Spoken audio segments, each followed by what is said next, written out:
The country we decided to research for our economic project is Italy. The language that Italians speak is Italian, a descendant of Tuscan. The government type of Italy is Democratic Republic, which was established in 1948 under their own constitution. The most famous tourist attraction in Italy is the Roman Colosseum that was built in 72 AD. It was used for public spectacles such as gladiator fights and wild animal fights. Fun facts about Italy: Italy's cities have free wine fountains. Certain cities have free wine fountains. All three of Europe's active volcanoes are in Italy. Italy invented pizza in the city of Naples, and there are over 1,500 lakes in Italy. Italy's number one imports are metal and engineering products used for innovation and structural support to buildings. Smaller quantities of imports include vehicles, textiles, clothing, and precious minerals. Italy's number one exports are refined petroleum and crude oils. Italy has been known to have multiple deposits of oil across the countryside. Italy's other main exports are pharmaceuticals, vehicle parts, produce such as fruits and vegetables. The supply and demand graph shows what would happen if how a trade deficit would make the supply decrease and the demand increase in a trade. Sole proprietorship. A sole proprietorship is a business with a single owner and is not registered as a corporation, partnership, or limited liability company. Exor is one of the largest sole proprietorships in Italy.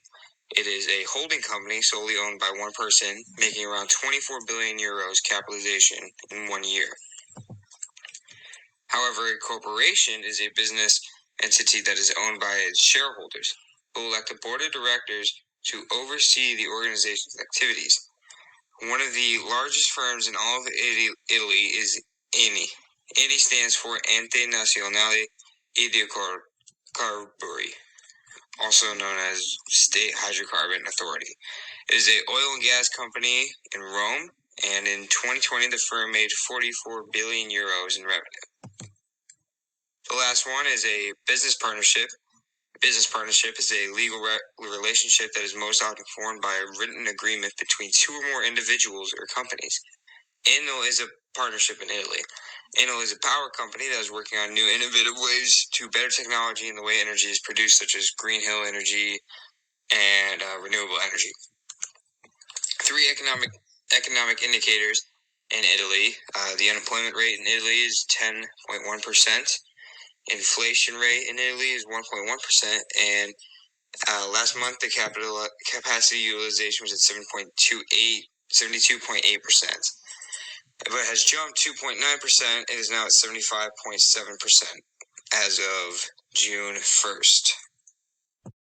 Economic systems. Italy is the ninth biggest economy. Italy is a mixed economy, a blended combination of markets, traditional and command economy. In the traditional economy, Italy has many areas of the economy where there is a more agricultural economy, especially in southern Italy. The market economy. Many of cities scattered around Italy incorporate determination of prices by unrestricted companies. Command economy. Northern Italy is mainly run by a widespread of private companies who are highly subsidized. Fiscal policy in Italy. Italy used fiscal policy in 1999 when Italy needed to slash government spending in order to completely drop the euro. In 2000, Italy would also need to use fiscal policy again in order to combat a 10-year low GDP where Italy dropped 45.8% because their GDP was so high and their economy was crashing. Monetary policy in Italy. Italy has used monetary policy in 1981 when the Italian government needed to combat high inflation rates and at the same time moderating cyclical functions in need of the Italian economy. The major trading partners in Italy. Italy's number one trading partner is Germany, who they share 37% of all trades. Italy's trades with other major trading partners are France, United States, China, Netherlands, and also Spain. The first matrix in the top right shows what each country produces.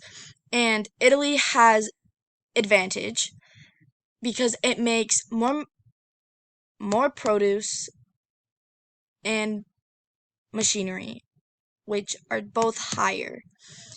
And the opportunity cost is better for Italy in produce and also better for the US in machinery. And the bottom right one shows what would happen if Italy solely made produce and if US solely made machinery. And then the one to the left shows the matrix for trade. It would be a 1-to-1 exchange so that they both get more.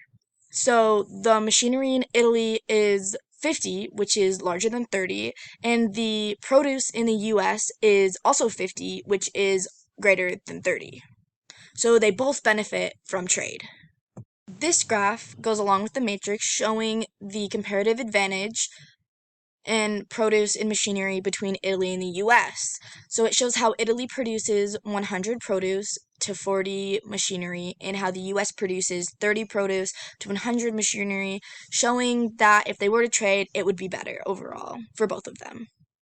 The currency and exchange rates in Italy. The exchange rate is $1 to $1.22 or 1.22 euros. So 100 euros is equal to $121.63 in the US, showing that the euro has a greater value than the US dollar does. Italy is definitely one of the best vacationing spots.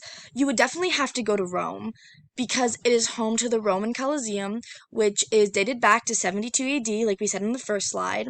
And you would definitely have to go to Venice. They have lovely beaches, and they also have St. Mark's Basilica. It is a cathedral church, and it is most famous of the city's churches and one of the best known. It has Italo-Byzantine architecture, which is known to be super intricate and dated back to a long time ago. So it's a lovely historical place, and it is one of the world wonders. This is a money supply graph showing what would happen if more people were to visit Italy. The money supply would shift to the right, causing decreased interest rates and the quantity of money to also increase. So if you were to go on vacation in Italy, it would help the economy a lot. So the economic problem. Italy is experiencing the deepest recession the country has ever experienced due to COVID, like many other countries have. Italy's government structure is failing and many businesses are experiencing less demand. Our solution would be to use expansionary policy to increase the money supply and reduce interest rates. Using fiscal policy can also give the government power to increase spending and reduce taxes. And then these are the sources we used.